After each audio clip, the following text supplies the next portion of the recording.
itu harus mental yang kuat ya Kak Dewi. Apalagi Mm-mm. jika masuknya ke Singapura gitu kan. Singapura itu dijuluki dengan telinga dan mental baja gitu. Karena kenapa? Jadi setiap setiap kita yang bekerja di sini itu kita dilarang untuk merasa baper.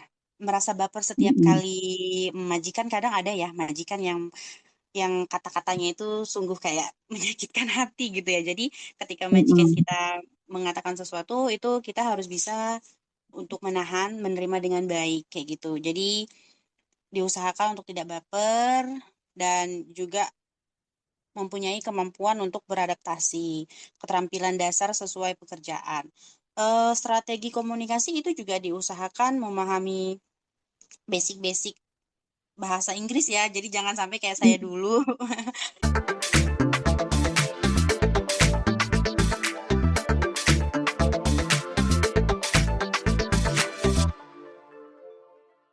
Halo sahabat wanita, selamat datang di podcast PMI Story perdana kita hari ini. Perkenalkan, saya Dewi, pekerja migran Indonesia di Singapura yang akan menjadi host untuk program audio podcast PMI Story.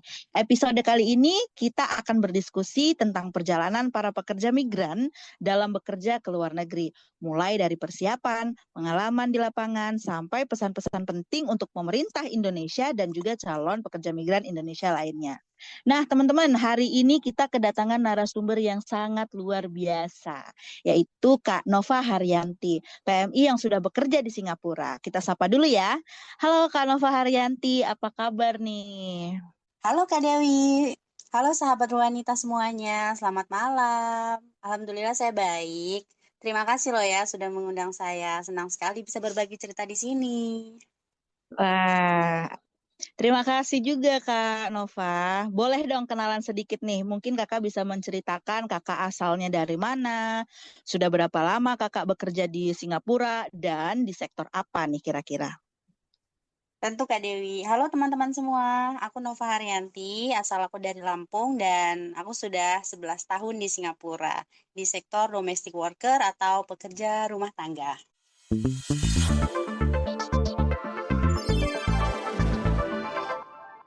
Nah, Kak Nova, sebelum berangkat ya, yang kita ketahui sebelum kita berangkat ke luar negeri, pastinya setiap PMI itu akan melewati proses yang panjang ya dalam membuat keputusan dan juga tentunya persiapan.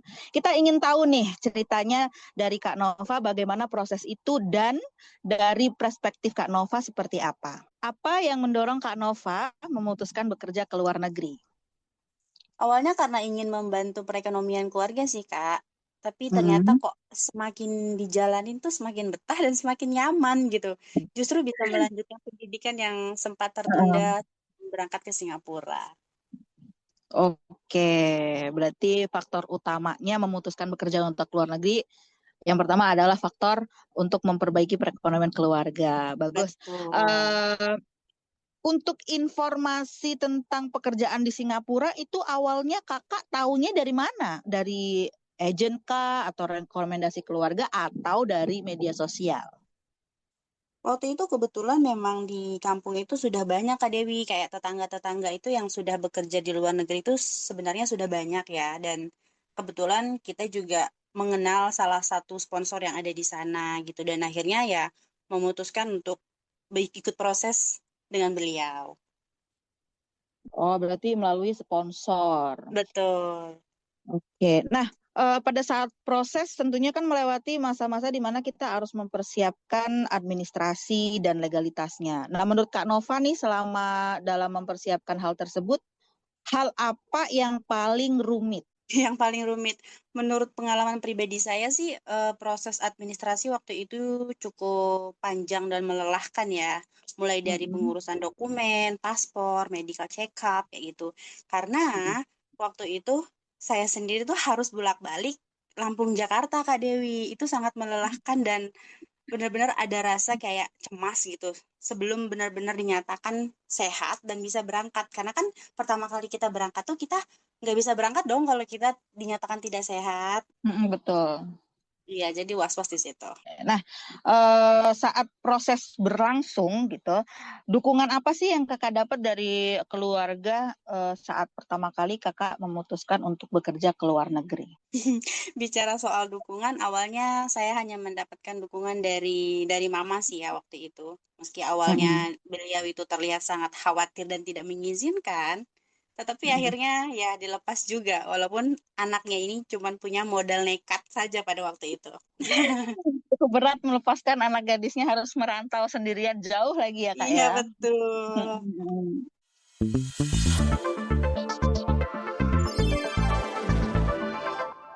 Oke, wah seru banget ini di segmen ke satu kita ya. Teman-teman kita bakal lanjut nih dengan menggali pengalaman nyata di lapangan dan dinamika budaya kerja, hak-hak pekerja migran dan aspek emosional yang dialami oleh Kak Nova.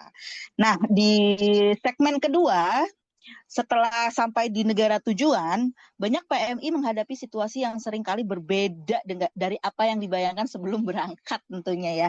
Nah, kita ingin sekali mendengar langsung pengalaman dari Kak Nova yang tadi mengatakan sudah 11 tahun bekerja di Singapura. Tentunya pasti banyak banget pengalaman yang sudah dilalui ya Kak Nova ya.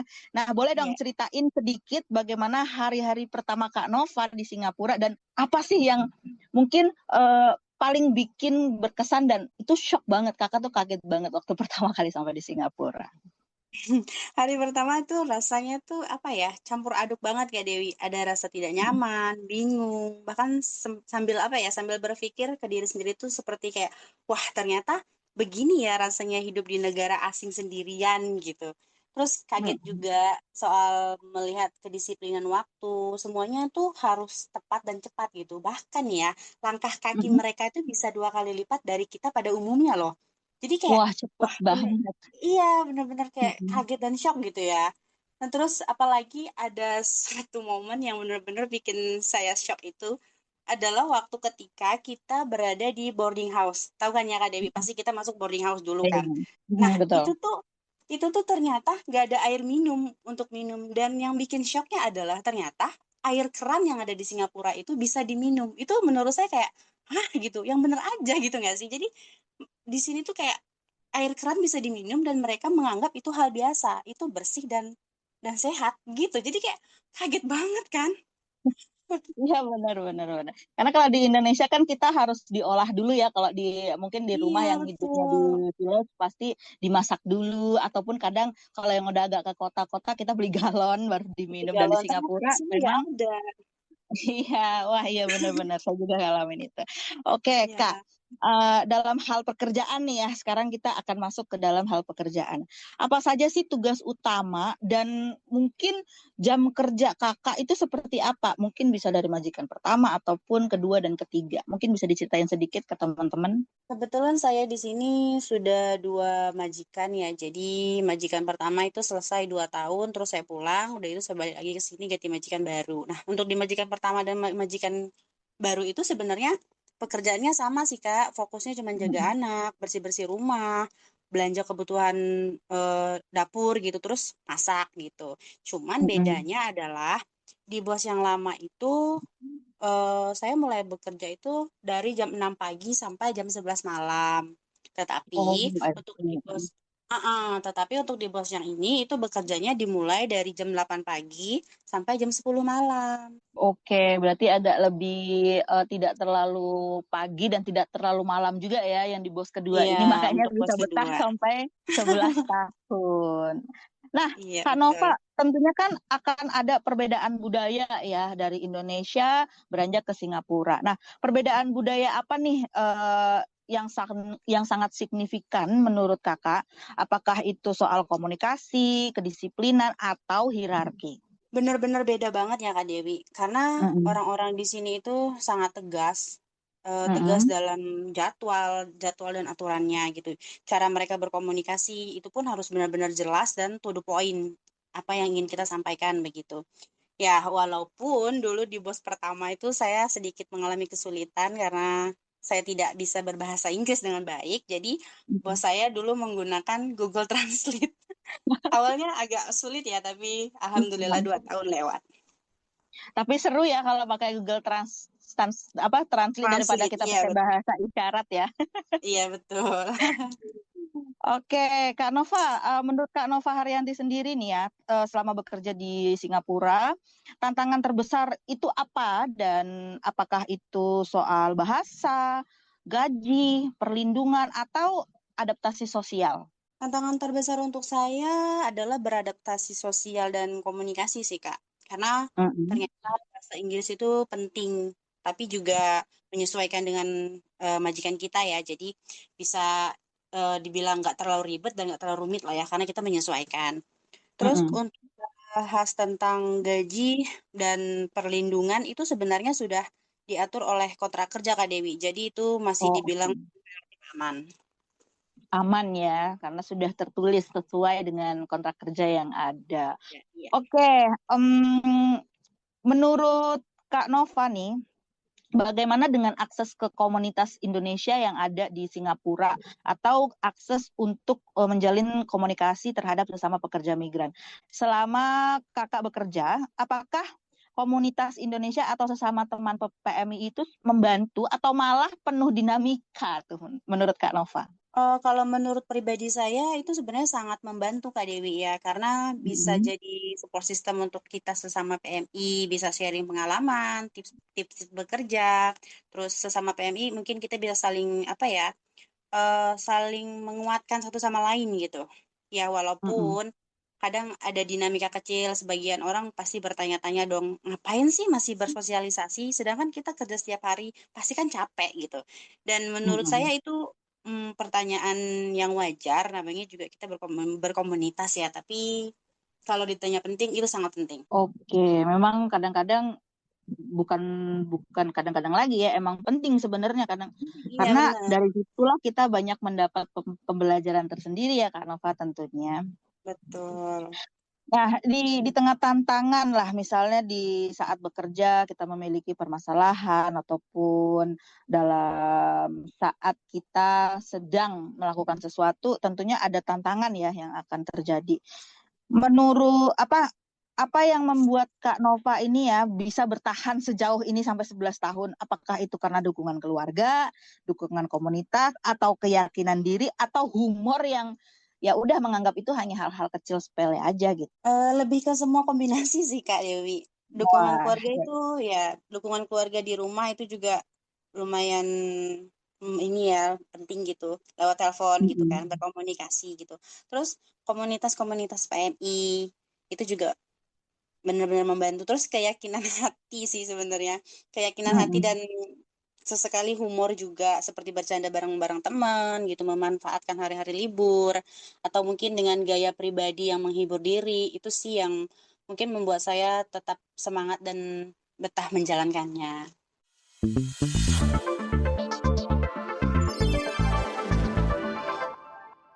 Wah, nggak terasa ya teman-teman Ruanita, kita udah menyelesaikan segmen satu dan kedua dengan sebelum kita menutupnya, kita masih ada segmen ketiga lagi yang tentunya kita ingin tahu lebih jauh tentang pembelajaran hidup dan pesan dari Kak Nova Haryanti.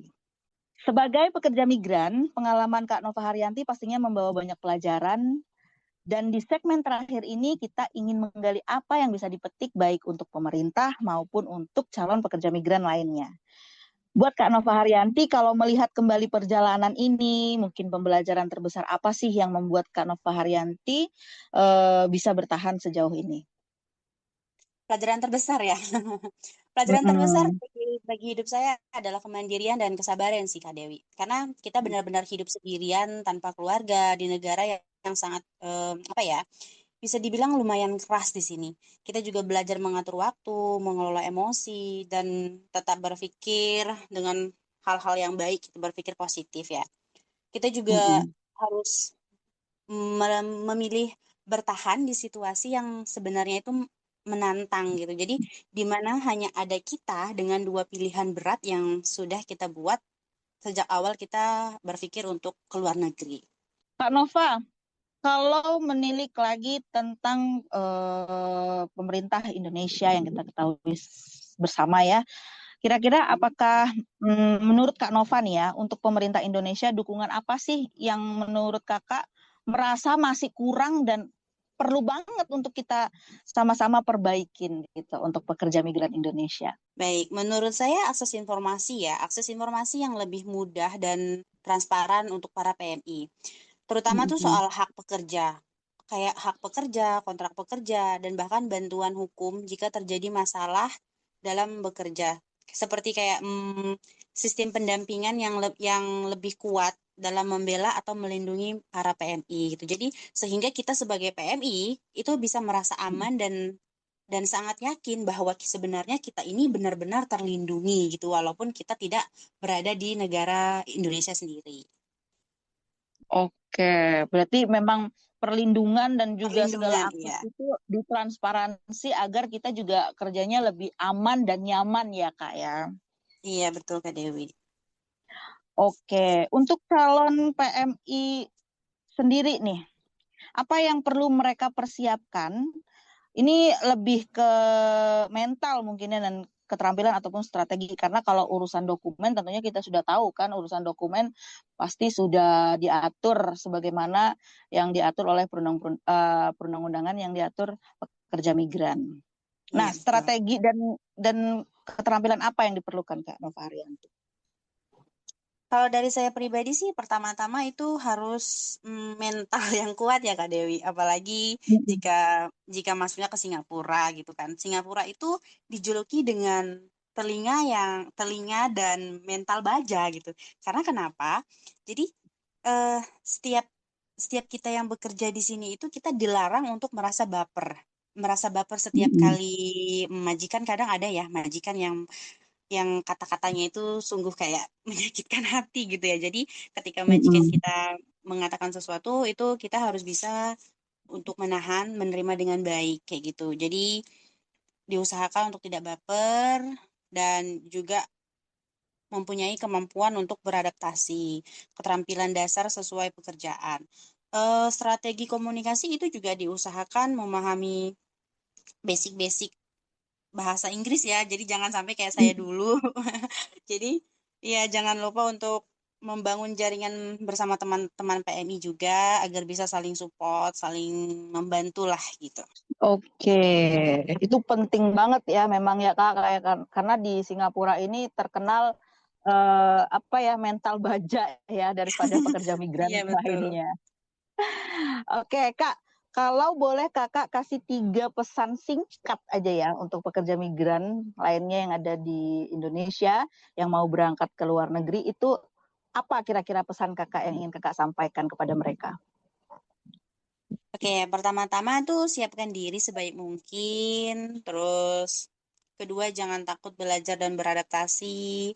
Ketiga, selalu menjaga kesehatan mental dan fisik. Karena itu kunci bertahan di luar negeri ya menurut saya. Ketika kita mencintai Hmm. diri sendiri, itu kita bisa tetap mengontrol diri dengan baik gitu. Jadi ketika kita mengalami sesuatu yang tidak diinginkan itu kita masih bisa menyadari bahwa oh ini hanya hanya ujian sebentar gitu. Jadi kita tidak melakukan hal-hal yang maaf yang ngomong itu di luar kendali gitu. Mungkin itu saja sih Kak dari saya.